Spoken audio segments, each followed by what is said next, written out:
Okay, we see. Ready? Yep.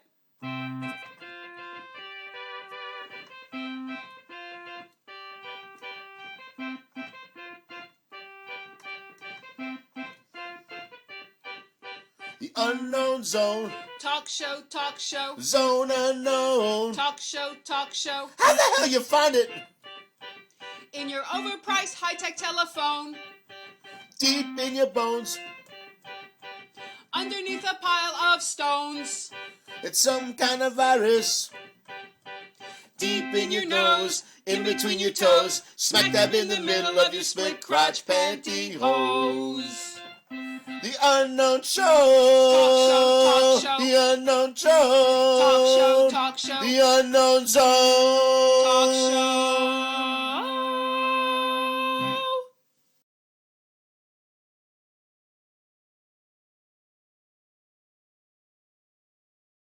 Sorry, continue. I'm going to just. Well, I was just going to say the divine masculine and the divine feminine are coming together, and so what we're witnessing right now is the integration of both within ourselves.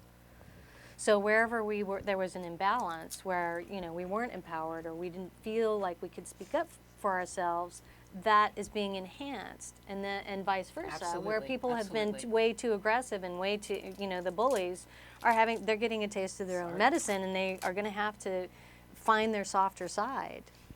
Exactly. I believe that's where we're all headed. Exactly. And I feel very, like with all that's going on, I don't know how you ladies, feel, but I feel very validated in who I am now, where I would always question it, or I would blame, let's say, my inability to rise to a certain level of success. I would blame myself, as opposed to that the society and universe had to catch up to me. Because I feel very edgy and, like outspoken, and like your comedy and you being a filmmaker and doing all those roles, roles being director, writer, all that stuff. Right, sure. Where as a man, you could, you just do it. But I always question, like, why is it so hard for me to get to, and now I see all these comedians, female comedians, doing the shtick that I was always doing. Wow. Yeah, so I feel like all of us are getting way more validated. And I just want to ask you, I want to ask about your movie and how that all came to be. Okay. No, but I'm so curious because I'm so impressed. Because I do it on a MIDI version, right? I do my videos. I do a lot of what you do. Right, sure, but on sure. a very, on a smaller scale, inching my way to whatever's next, right? Sure, absolutely. So, but the fact that you did this, you have this movie. I've been bragging about you to people. Oh, thank I'm you. so excited that you started with this project. You stuck with it, and for instance, what made you want to play? Is it the lead? You're playing the lead. So just tell us a little bit about the. Well, I had written from script to screen. It was 20 years. Wow. So it was a passion project, and I had written a play. I was part of a writers group, and I had written a play about Joan of Arc, whom I was fascinated with, and I thought, how could I translate, a woman warrior into a uniquely American story? And I thought, let me pick the Civil War, and I thought, I probably picked wrong. But anyway, I uncovered that there were over 400 women that fought disguised as men on both sides of the Civil War. And so I had written a play, and we did it in 2001, and we got a lot of traction. It was supposed to move to a bigger theater. And then I had also gotten people who said, this is really a film. And I was like, okay, great. And so I got, a lot of oomph behind me, and then 9/11 happened. And then the rug was pulled out because a lot of theater companies closed. And just the financing. I remember left. I went to see Bat Boy a bunch of times, and those theaters closed. I love Bat Boy. I saw it 7 times. So, that happened. Yeah, Yes. it was It's a comedy unfortunate. show, so I have to interject sometimes. Oh, okay. Yes, please do. I'm sorry. I Continue, please. So I thought, well, let me just make it short and see if I can do like what you would call today a proof of concept.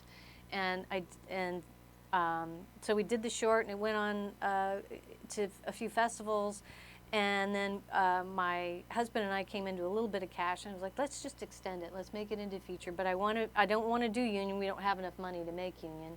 Let's do something that happens. Let's tell the story that happens before union. What is proof of concept? A proof of concept is kind of like a teaser trailer, Okay. or just a very short, encapsulated version. Okay. You know, I learned 10 minutes, something. 9, Nice. 10 minutes of Okay. a full-length thing Oh, that you okay. want to. So it kind of shows your vision and how you're going to do it. Okay. All the aesthetics. Got it. So, and so we made My Brother's War for like $1 in a Dream like 16 years ago, and it got picked up on Netflix, and it Wow. was distributed.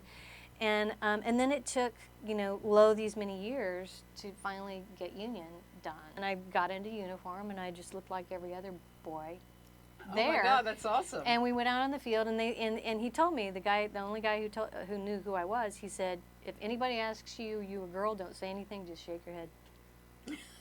Right, very, very boy-like. And walk away. That's awesome. Because they'll throw you off the field. Oh. They find out you're a woman. Okay. Yeah. Okay.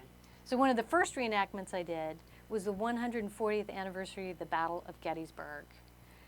And there were over 25,000 soldiers there. And my guys couldn't make it.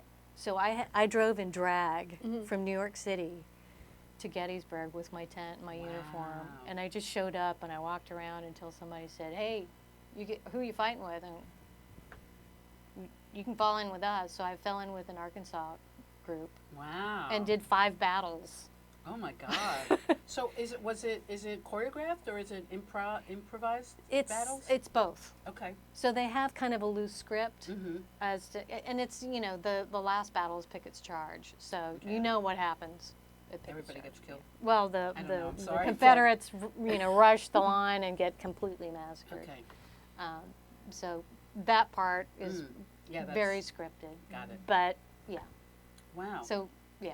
So your part as a man, are you playing a woman pretending to be a man? Yes. You are. Okay. Yeah. And I haven't haven't seen. Is it coming to New York?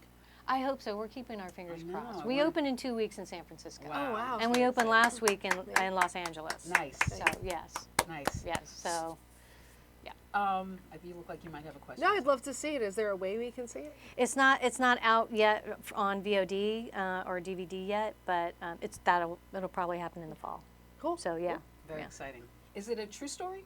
It's based on true story. Based on a true The story? characters are fictional. Okay. But it's based on. There were about a dozen that left diaries, dozen women, Uh-huh. and some of them Wow. were gender fluid and continue to live their lives as men after the fact. Oh, really? And identify Wow. as a man and not as female. And Makes they weren't sense. discovered until 1912 when they were denied their pension. Ugh, Yeah, don't get me started. I know. Right? Wow, it's crazy. Yeah. Shit that's happened. So I take on my dead brother's identity Oh, okay. in order to fight and survive. Okay. And I end up reuniting with a widow who had saved my life prior oh, wow. to. Reunited meaning you fall in love? Well, I had known her before, Okay. very briefly, Mhm. and then we were separated by the war. Mm. And then I go back to find her, and her family's trying to marry her off and sell her property, and she has no control. But Right. if she gets married, then they can't, married to a man, they can't sell her property. They can't do anything. Ah. So we elope, but we fall very much in love. Wow. Yeah, Wow. yeah. It's very cool. Very So cool. yeah. I have to applaud you. Thank you. That's so awesome. That's awesome. So you must be so excited that it's gotten to this point. Oh, absolutely. Yeah. And the whole cast and crew is just magnificent. Wow. Yeah. Because, and we're going to get to you, what time is it? Okay. You know what, I'm not going to talk about me that much because I will. No, I'm just saying, I just want to say I'm about to work on a web series. Oh, great. And I have a director. I'm writing it. It's going to be short episodes and getting a crew and all that stuff. But I need to, the fundraising is the scary part for me. Right, So, yeah. but we're not going to get into, because you have only 9 minutes. So, Sharon, this is like a real talk show today, by the way. I just wanted to say that. Yes, I feel very talk show-ish right now. Are you, Both of you right? looking at me. Your turn. So I want to know how the whole stand-up thing. It's going great. I'm performing all over this area. I Fantastic. came back from Los Angeles. I was out there for a little while. Absolutely loved working there and just getting up everywhere that I can. I've been headlining the past couple of years, so that's kind of new. Nice. Great. And it took a lot. I think that I've moved slower than other comedians. I've been at it a really long time. Well, that's all. That's all comedians take. Like, there are very few that just like make it overnight. Don't you think? Yes. Yes, in Yeah. some sense. How long but have you been? I have been at it for over 15 years. Okay. So I've seen over the past few years comedians just come in and have a few good jokes and look good on camera and have good representation and just get some TV credits, but that doesn't make you a comic. That makes you have a minute sort of in the sunshine. In order to be able to actually hold the stage and hold people's attention by yourself for an extended amount of time, I think takes years. At least it took, but I also do think it took me longer because I had that breakdown and then came back. Well, I fucked up a career because of my drinking. Yeah. I had a manager. I was supposed to be on the original Star Search. Oh, Oh, wow. wow. Yeah, Wow. yeah, and I drank myself right out of that because I was a full-blown addict. Yeah. And I had to rebuild for years. And now I feel like I'm totally on my own. But that took like a long time, and I've had little things along the way, other things along the way. But between being an addict, I think, and a woman, Yeah. don't you think it? To feel confident and secure, and you have to practice like anything. Yeah, and I had a bit of almost like an inappropriate sex addiction. So I slept with a lot of like people that it's come back to haunt me. But there's nothing I can do about that now. And then I don't think I was as strong before. Like I think that there was a part of me that would look to other people and be like, okay, let me band onto you, and maybe your career will take off, and that'll get me somewhere. Right, but And that just doesn't few, work. There are very few comics that make it right away. Like Eddie Murphy was like that was Pete Davidson was in it for so little before he right. just. But that's so few though. Like it's so easy. I know. Believe me, I still think I should have done stand up, and I would have had a whole different career. There's the stage is still there. Yeah, I'm not too old. No. No. Okay, see, I always have that thing.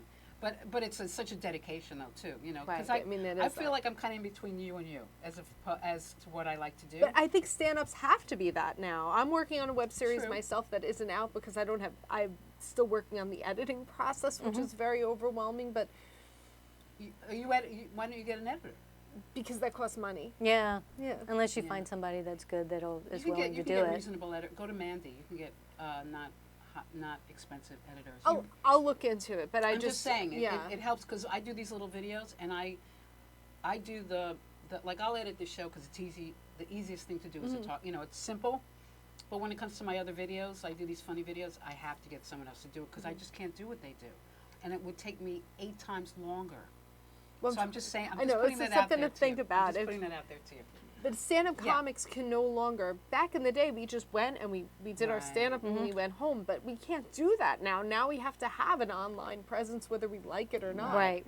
Uh huh. And Well, so part yeah. of stand-up is sitting in front of a computer, editing things, and putting stuff out there like you're doing. Sure. So I think the door would be wide open for you if you wanted to come back. My old roommate from probably 30 years ago. She was from Georgia. Okay. She's been in I LA. love Georgia. She's been in LA. I haven't seen her probably in 25 years. And she just recently went back. She's got grown kids now. She just recently went back because she Wow. used to do stand up here. And I remember going to see her. She was funny as hell. And she just took the stage Wow. and now she's getting paid again. And I'm like, Yeah. oh, Pam. I'm just trying to figure. Yeah. I did host a comedy show a couple years ago, and it's the thing about stand up is it's all consuming. You have to only do stand up. It's hard. Yes, you can do other things, but I guess once you get back in the swing, maybe then you get into a groove. I think you really need to dedicate 3 or 4 nights a week to it. I don't think Yeah, you that's a need to lot. dedicate 7 nights a week to it. Not like the old days where I remember the comics would be like they 7 nights, right? And they Yeah. go to different clubs every night. They do like 3 or 4 gigs. A night, right? night. Yeah, Yeah. they just Yeah, go, And, yeah. and we still do to some degree, and I think maybe some comics think that I'm held back by the fact that I'm married and I have other interests. But I disagree. I don't think you get better spending all your time in comedy clubs with comedians. I think you Right. need to be with other people and Yeah. in the world to have like things Life to write experience, about. yeah, to bring it Yeah. to. And same thing with actors or Well, that's people what- yeah. people in the movie industry. You have to kind of go out and have Exactly. another life so that you know. Otherwise, all your jokes are about being a comic. Yeah. Then who Right. really- Yeah. Right, and I watch like I love Bobby Lee has a great podcast. Right, I love Bobby Yeah, Lee. he's funny. The only thing I don't like, and this is okay, this is how we'll wrap it up in 4 minutes. I have a question too. Is cool.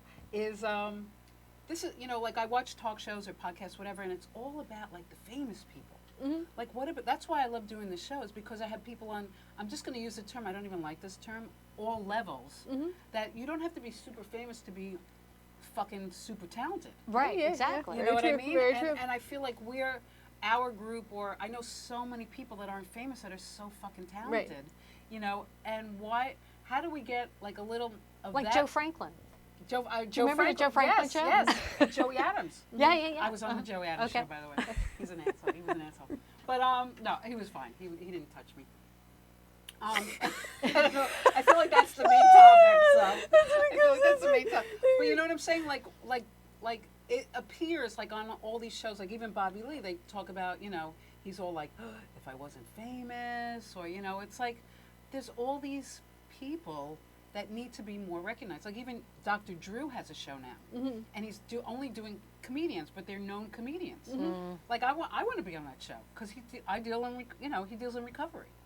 I'm just saying. I'm just Right. saying. So we got to reach out. I'm going to send them a clip. Yeah. Actually, yeah. That's what you got to do. So I have a question for you. Thanks, So Sharon. you've done it in LA, right? And you've done it here in New York. And I know times change, and they're changing fast, or the industry changes really quickly. So what do you think is a better place to do comedy? I think if you want to be a good comic and you want to be a better comic and you want to make money doing stand-up comedy, you have to be here. In New I York? don't think there's a choice. I Really? really Yeah. don't. Oh, that's But interesting. if you want to use stand-up comedy to become a star, you should be there. In LA, Yeah. yeah. Mm-hmm.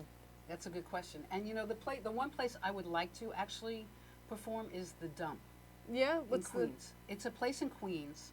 If I would start, I'd probably start there because it's every Tuesday night. I can't remember the name of the guy, but I know that it's very like whatever. you should go. I know, maybe. You're talking about it like you're I've something talked in about you it is forever. This is nothing new here. I've done it. I've done one-woman shows. I've done all that stuff. It's just, I guess, but the bottom line is, do I really want to do it? you won't Like I know have to till do you it for the do right reason, right? And also, if I don't do it, that has to be okay too. Yeah, that's true. I feel like Stuart Smalley. I went to Coney Island with my husband yesterday, and we always go on the Wonder Wheel. We always do things like that. And he decided he wanted to go on the Cyclone, and then he tried to talk me into it. And I just like I was like at war with myself. Horrible. Like to do what I shouldn't. Yeah. He went on. I took pictures like I was his mother, and then he started talking about how good a time. Now it's become a thing, and it's interesting when you say it's got to be okay if I don't because I didn't. And I'm now went I'm on like, it once. It I'm like, sucked. should I drive out there and just do it by myself just to know that I did it? Like, I was in the same situation, and I was With like, the I didn't Cyclone even, and I specific? didn't even blink. I said, oh, hell fucking no, I'm not getting on that thing. It's a Yeah. death trap. I went on it, And I thought, everything's just going to get all jostled around, and I'm Oh, not it's going to feel terrible. good. It's terrible. So you is. didn't do it? I did not do You it. didn't do it. I did it. I had my eyes closed the whole fucking time. It's rattly. It's horrible.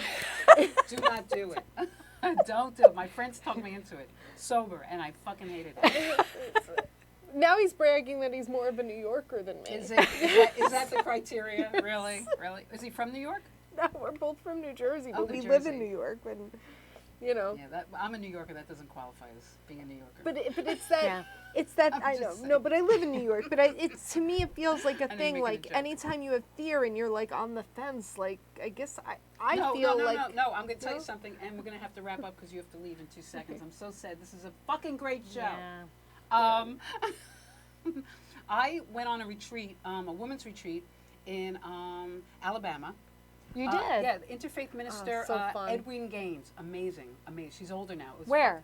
I don't. I don't know. She has a house in Alabama. So anyway, Okay. the point is, it was a weekend for women. It was called Dancing with Your Dark Side, and at the end of the weekend, there was walking on coals. Okay. This was the thing. You had to go within and decide feel out whether you were going to walk on the coals or not. And I did. I walked on them once, and you couldn't do it more than once if you wanted to. I felt like I was going to do it once. After I did it once, I felt like I could do it again, but I was going to do it for the wrong reasons, for bragging rights, and I decided not to because that's not the reason to do it. Right. Exactly. Afterwards, we all went into a room. What were And- your feet like after? What happens is you don't look at the bottom of your feet after for 24 hours, and you don't get any blisters. You walk on the coals, you step in cold water, but you only get blisters if you look at your feet, the bottom of your feet. Yeah, mind over matter. Interesting. Mind over matter. I got nothing.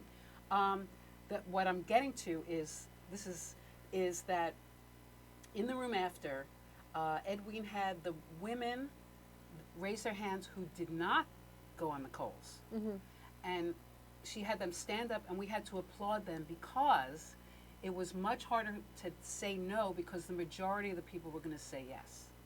So we had to honor the ones that knew that it just wasn't for them. So I give you that. Thank you. I give you Yes. that Yes. on the whatever the For fucking sure. Cyclone. The cyclone. Thank you. All right, guys. I am so happy you came today. Thank you Thank you much so for much. having Such me. a great Thank show. you. Yes. Thank you, Sharon. Yeah. There are other. I just want you to know, no money involved. No money involved in the show. You like that one, though. I do. I honor that. Thank you, Sharon Simon, Whitney Thank you. Hamilton. Thank Thank you so you. much for being here. Thank you. I'm your host, Yvonne Delet of the Unknown Zone Talk Show, the show that won't die. Thanks for watching, and see you next time. Bye. Awesome, guys. Deep in your nose, in between your toes, smack dab in the middle of your split crotch pantyhose. The Unknown Show. Talk show. The Unknown Show. Talk show. The Unknown Zone. Talk show.